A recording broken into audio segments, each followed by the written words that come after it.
I was already halfway out the door when her voice stopped me. Soft, trembling, desperate. Please don't go yet. The sound of it froze me in place, cutting through the storm raging inside my chest. I remember my hand clutching the door knob so tightly it hurt. My heart pounding so loud that it drowned out the rain hammering against the window. For a moment, I didn't turn around. I couldn't because if I did, I knew I might never find the strength to walk away again.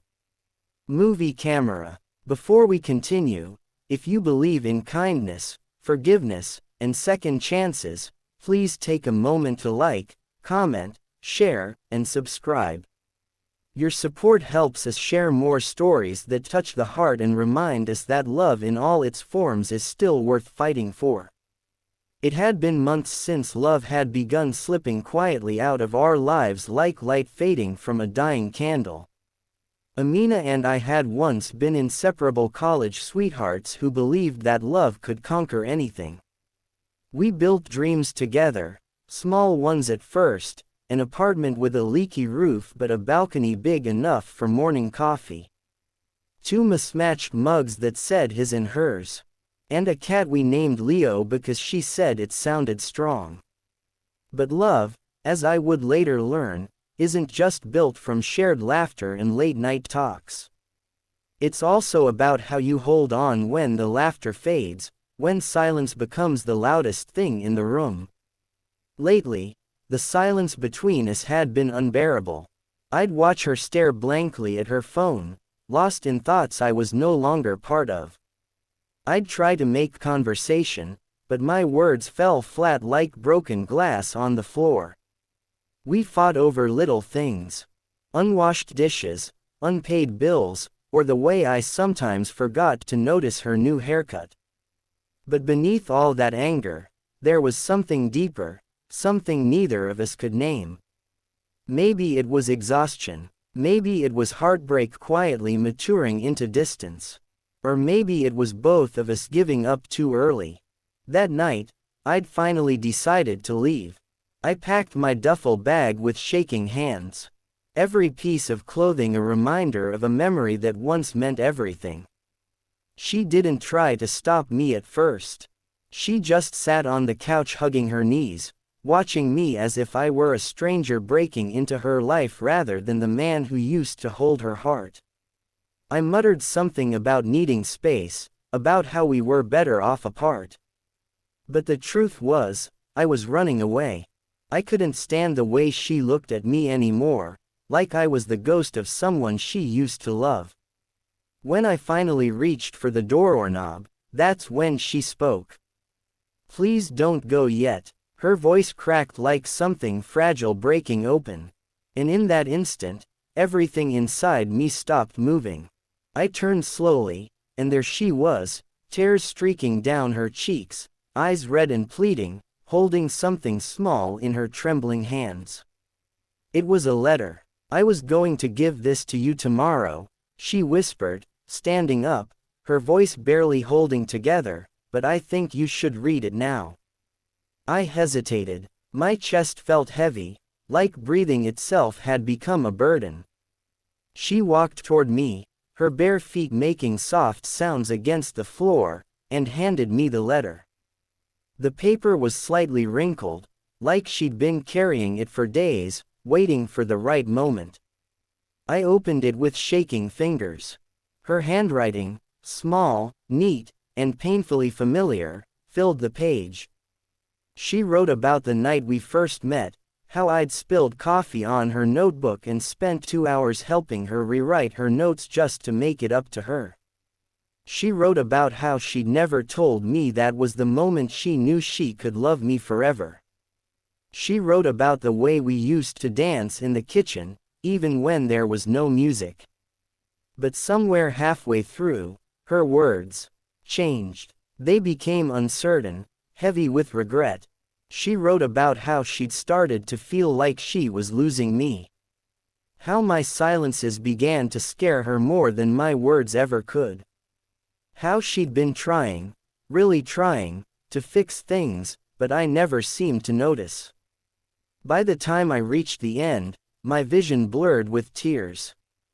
The last line read, "If you're reading this and you still care, even a little, please don't go yet." I stood there in stunned silence, the letter trembling in my hands. For the first time in months, I saw her. Not the tired, distant version I'd been living with, but the girl who once believed in us so fiercely that even life's worst storms couldn't shake her. I realized then how blind I'd been, how much I'd let pride and frustration drown out what truly mattered. I'd been so busy counting her mistakes that I forgot to see her pain. We spent the next few hours sitting on that same couch, not saying much at first. Just silence, the kind that wasn't heavy this time, but healing. She told me she'd been diagnosed with anxiety months ago, that she'd tried to hide it because she didn't want to seem weak. She said she thought I was drifting away because I couldn't handle her anymore. And I told her I wasn't drifting because I didn't care. I was drifting because I didn't know how to help her. We cried, apologized, held each other for what felt like hours, as if time itself had paused just to give us another chance. That night, I didn't leave. I unpacked my bag, one piece of clothing at a time, placing everything back where it belonged. She made tea, even though it was past midnight. We sat by the window, sipping quietly as the rain slowed outside.